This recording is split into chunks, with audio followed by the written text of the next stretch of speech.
Got a bit of a problem. I found this guy last night. He's gone all day at a funeral. Let's see what's going on there. He's got some wire wrapped around him. So, I came out here to check on him this morning just to make sure he's alright. That's his mom right there that he's hanging out with. He looks fine. It wasn't tied or anything like that, but we need to get it off of him. So, we're going to go set up hot wire. We're going to move everybody across the creek, get him in the pens so I can get a hold of him, get that wire off of him, and then we'll get number 32. She died, so her calf, he's over here somewhere. I just seen him. Anyway, we'll get him sorted off and start feeding him with the rest of the weaners, I think. So, alright. Looks like he's doing okay. He's about got it off of him himself, it looks like, but we're going to go help him the rest of the way. Make sure he don't get hurt. So, I'm going to go get my hot wire set up across the creek, and we'll move him across, and then we'll probably just put them back over here, I think. I don't think they're quite done with this grass, so. Alright, hot wire time.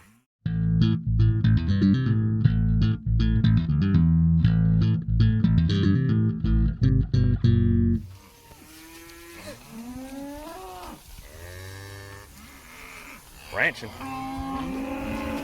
Oh, now, girls.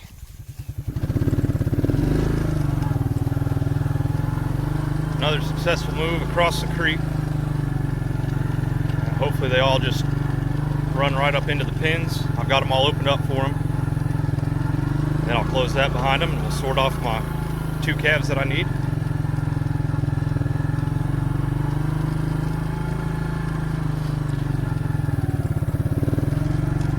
Nice and slow, we don't rush them. Let them take their own pace, there's no hurry, we've got all day.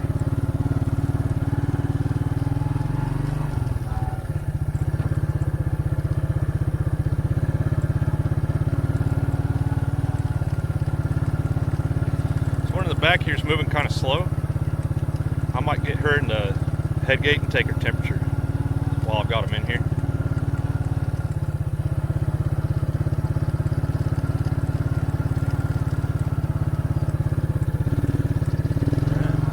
Starting to make her way into the pens over there.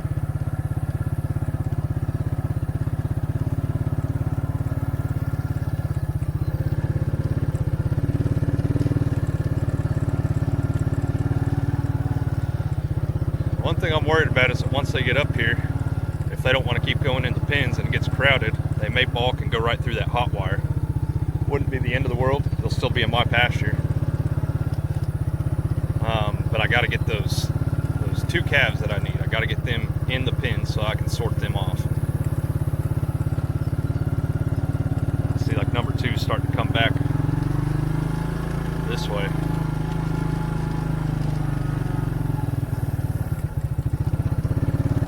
Come on, girls! Alright, I gotta put this up. Alright guys, I forgot my mic, so hopefully wind's not too bad. It is picked up, but we're down here in the creek. So, that didn't quite go according to plan.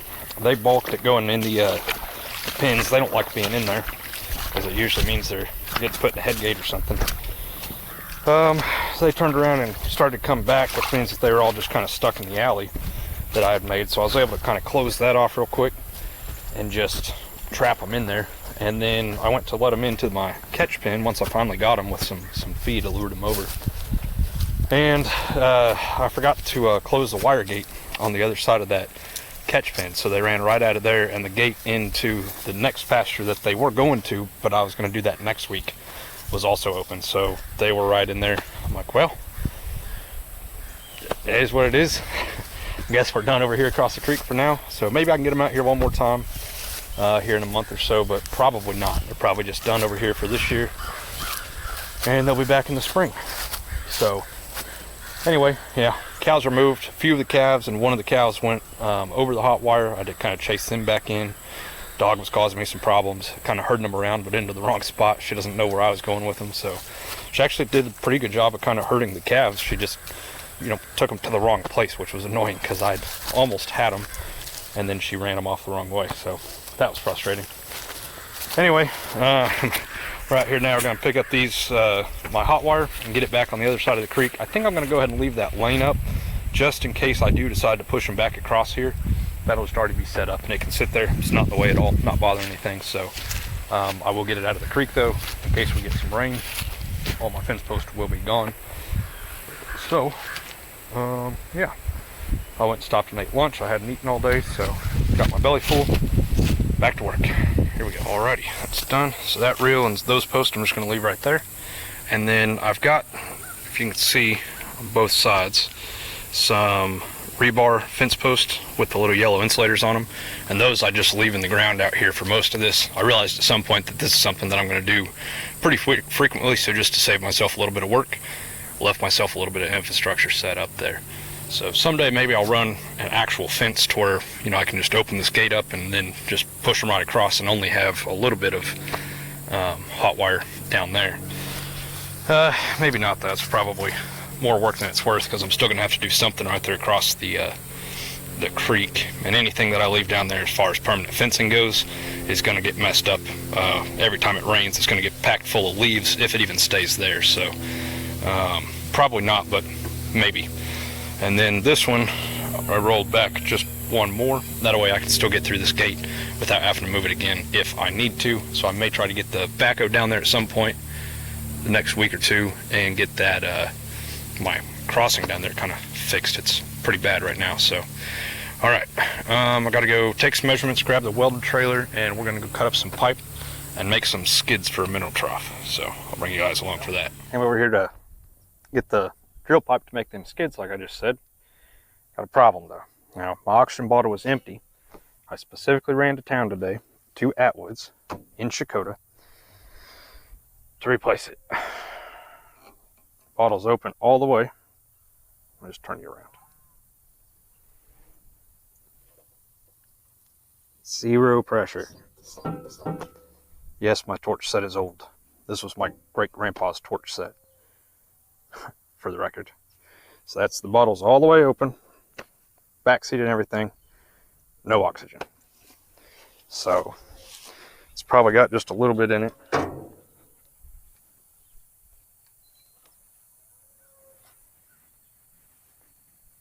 Now it doesn't seem to have any. So that's not cool. I know that this regulator works because I used it on my neighbor's bottle. Okay, well, guess we're not making skids today. So the plan is, I got my pipe all set up here. I had a piece right here that was already cut off almost the right length, so I figured I'll just leave it like that and I'll cut it once I get it up there. But I'll cut the bell end off, and then I'm going to cut 6 feet of this off, and then that'll give me about a foot on either side of the legs on that mineral trough up there. And that will be enough. I'll cut just a little outside of those. I'll cut kind of a pie-shaped piece out of this, and then I'll be able to bend the end of it up. That way it's got kind of a ramp. That way it doesn't dig into the ground, you know. And then I should be able to just drag it. And then on the ends, I'll put just a piece of, probably just a piece of this, like cut a little short section like this. Already got one. So like cut this in half, and then I'll weld that half on top like this and cut a notch in the side of it here. That way I can just slide a chain in there.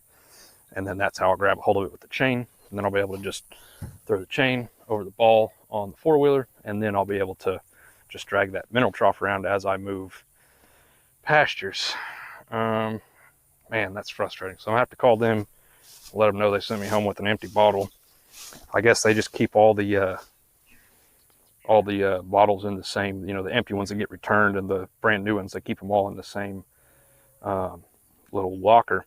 So I noticed they usually have acetylene bottles on it, but that little orange thing over the top of the bottle there, and it didn't have one on it. So I was suspect as soon as I pulled the cap off. I thought, man, that looks like a used bottle. And sure enough, it's empty. So, dang. That sucks. See if I give it all the pressure. Yes, I see it showing like 5 psi on the regulator side. Come on. Not cool. Alright.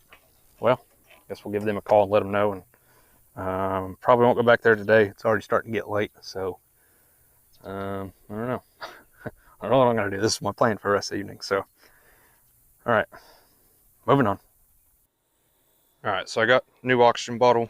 So we're working on these skids again. The first thing I'm gonna do is I'm making my cuts and bending them over for this, what's called an orange peel. This one's not super pretty. You can kind of see that big hole there. It's still really hot. That's no problem. I'll be able to fill that up whenever I weld this together. But that's because when I was cutting that, it kind of blew up because there's a bunch of scale on the inside of the pipe, and it kind of blew my cut up a little bit there. But anyway, that's the idea though. We're just making a cap out of the pipe. The reason for that, this one doesn't look nearly as good. But the reason for that is that we have these hornets or these wasps out here that will just eat your lunch, and they love to get in the ends of open pipes, so I don't want to leave those open. What I've done is I've made this template, so you just wrap that around there, and all I did, this is just an envelope, and so I wrapped it around the pipe and then marked it, cut it off, right, and then fold it in half once. That gives you the halfway point. Fold those two halves in half again, and that divides it up into fourths, and then you kind of draw this egg shape here. This side, that was my first kind of iteration on the template, and it didn't look nearly as good. I don't know if you can tell, it's just flatter than what I'd wanted, and fit wasn't very good, so I reworked it. I'm much more happy with this. That looks better. It's kind of lopsided and it's not super pretty, but it's all right. It's just a skid, so it won't matter. So anyway, got one more of these to do, and then I'll take my measurements and we'll cut kind of a pie slice out of these somewhere about here on each side, and then bend that up, and then we'll fire up the welder and just start stitching everything together. And then I think while I'm over here and running, I've got some stuff that I need to fix. If I have time, we'll see. My poor old bush hog here is kind of falling apart though. You see all those cracks and stuff, broken welds. More over here. That weld's completely broke. So anyway, we'll see if we can get that fixed up. And yeah. So, all right, let's get to it. Alrighty, torch work's all done. So you can see how those bend up on the end, both sides. Pretty happy with that. Looks pretty good. They turned out more or less the same. Looks like this one's at a little bit of the wrong angle, but that's all right. Well, maybe not. They're both kind of leaning. Anyway, that should work. So let's fire up the welder and see if I can get these all stitched back together. Alrighty, there they are, all welded up. Very cool. Turned out pretty good, I think. Not too bad. So you can get away with a lot of kind of bad fitment and poor practice for stuff like this. It's just a skid for a mineral trough. Obviously, if this was actually going to hold pressure, I would not have welded it in the condition that it was in. I would have cleaned it all up real good and stuff. Common misconception about stick welders, people think, oh, you can just weld through paint and everything. So, well, yeah, you can, but it's not going to produce a good, quality weld if it's actually holding something. This ain't doing anything. It's just sitting there. So no big deal for stuff like this. That is true. You can weld through rust and torch slag and paint and all that crap.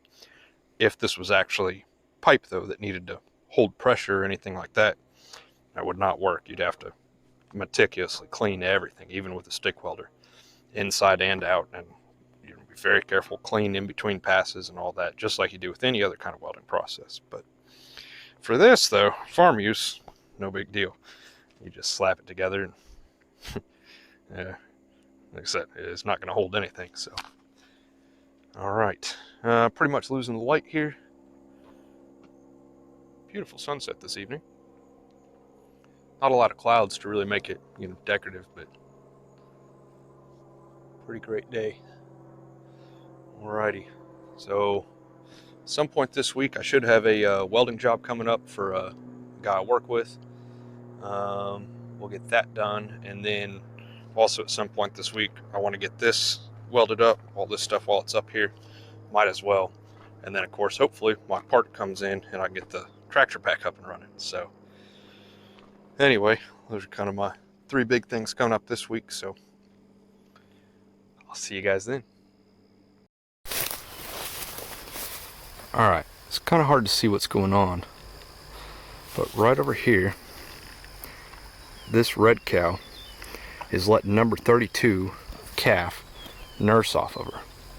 Now number 32 I had separated out because his mom died. Now number 16 lost her calf earlier this spring, about a month before he was born. But she's standing there letting him nurse on him, on her, that is. And, I mean, she sniffed his butt and everything. They were calling to each other. He was in the pens with the weaners. He wasn't eating feed, though. And he would call, she would call back and forth. Watched him for a few minutes. So I decided to just put him back in here and see who he went to. She went again. She sniffed his butt again. So she seems to have adopted that calf. So since he's not really ready to be weaned yet, and she's obviously bagged up, she's happy to have him nursing on her. Let's see if I can zoom you in there. That's him right there, that red cow. I'm just going to leave him in here and let her raise him. So, what do you think, number 41? Oh, you're so close. Adopted mom? Yeah, I think so too.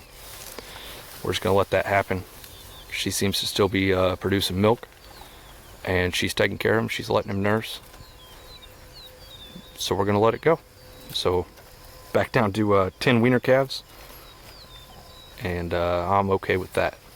He wasn't ready yet anyway, I don't think. So, all right, that's interesting. All right, guys, so we got the new spindle in. One thing I wanted to point out is on the original one, I had to finish this surface and this surface. These are the journals for the bushings. This one, they're actually finished. I'd also point out that on the other one, the heat treat line ended right here, right at this crown, and it was a little bit too sharp, sharper than I would have thought it should be. This one's more rounded, and the heat treat line ends way up here. So I suspect that what happened is QC basically screwed up, and they sent me a part that wasn't finished yet. That's what I suspect. I don't know if that's true, but that's really what it seems like to me. Now, it did come with a new nut. It did not come with a new cotter pin. This is what's left of the one that I had to take off of there. I destroyed it getting it off. So I had to take the nut off in order to get this bearing race back on here, and I forgot to put it back on. So it's still at work, and I forgot to get a new cotter pin. But we're going to go ahead and at least get this stab back up in here, and we'll get the hub put on, but it won't actually be attached yet. I'll have to finish that later. So this is pretty simple. This part right here should be.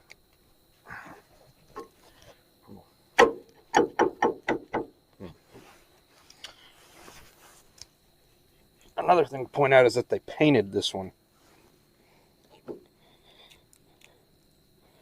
Okay, I'm stuck on the top bushing here. That's where it's not wanting to go in. That's interesting.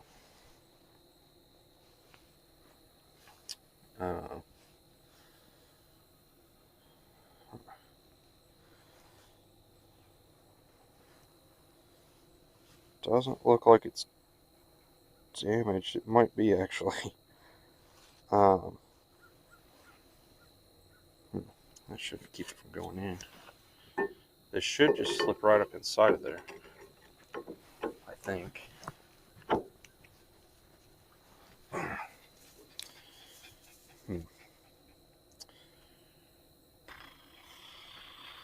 have a hammer over here with me. Let's see if I can find something to give that a little love tap with. I'll stay. I'll be right back. Let's use this piece of pipe here, maybe.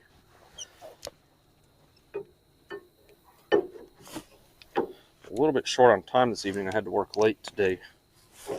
Maybe I'll show you guys that project that I'm working on. It's pretty cool.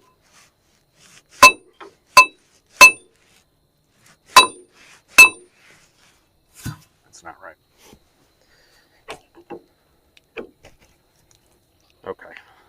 something's not right here.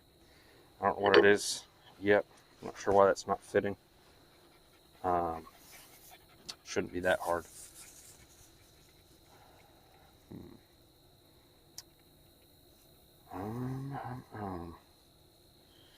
Well, that sucks. Thought I was gonna just slip this on real quick and show you guys how easy it was.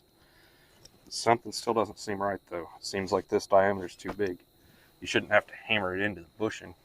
Just test it this way. Yeah, see that? Doesn't fit. Shouldn't be that hard to get in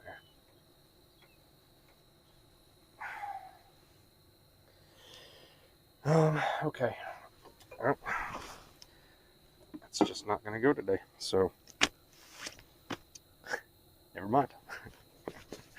I guess I'll need to mic out that bushing and see what it's actually at, and we'll get a diameter on the shaft, and I'll put it back in the lathe, and we'll take just a little bit more off of it. So, alrighty.